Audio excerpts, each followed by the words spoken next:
Hindi yan, ha? Parang yung cartoon lang eh. Ano ba yung up? Parang adventure sila mag-asawa, di ba? Eh, pero makakalabas kaya sila ng China sa loob ng 6 na buwan?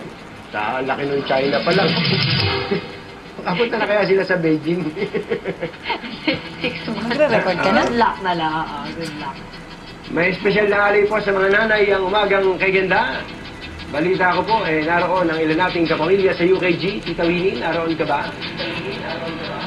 Ay, oo naman, Tonying. Kakaiba nga ang role na ginampanan ko. Biruin mo, hindi ako host, guest ako!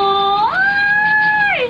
Eto naman po, dahil nga po hindi matatawaran ang pagmamahal at sakripisyo ng isang ina, isang espesyal na handog ang ibinahagi ng ABS-CBN kasama ang umagang kay ganda para sa mga ulirang ina ng tahanan. Narito't panoorin niyo. Utang natin sa ating mga ina ang ating buhay. At hindi lang sila ilaw ng tahanan dahil may mga pagkakataong sila ang bumubuhay sa pamilya.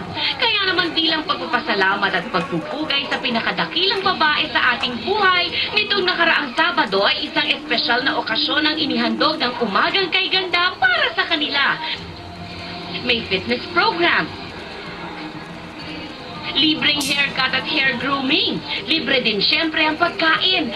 Gayon din ang sangkatutak na raffle, mga games, bring me contest, at talent portions.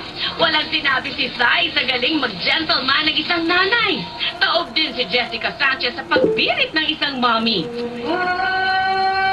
Samantalang sa talk show portion, nagkaroon ng sharing tungkol sa kani-kanilang pamilya ang ating UKG host, kasama sina Prof. Marot Flores ng UP at Be Careful with My Heart talents na sina Doris, Sabel at Nanay Teresita. Nag-enjoy kasi bonding moments ng mga apo with the mother and the lola.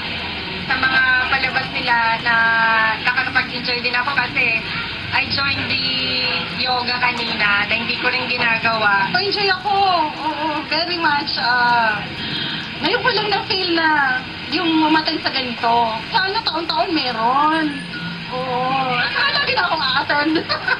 Karoon naman ng saya yung nanay, hindi lang sa tuwing lagi nag-aalaga sa kanila. At least malalaman ng mga magulang na ay importante pala ako sa akin.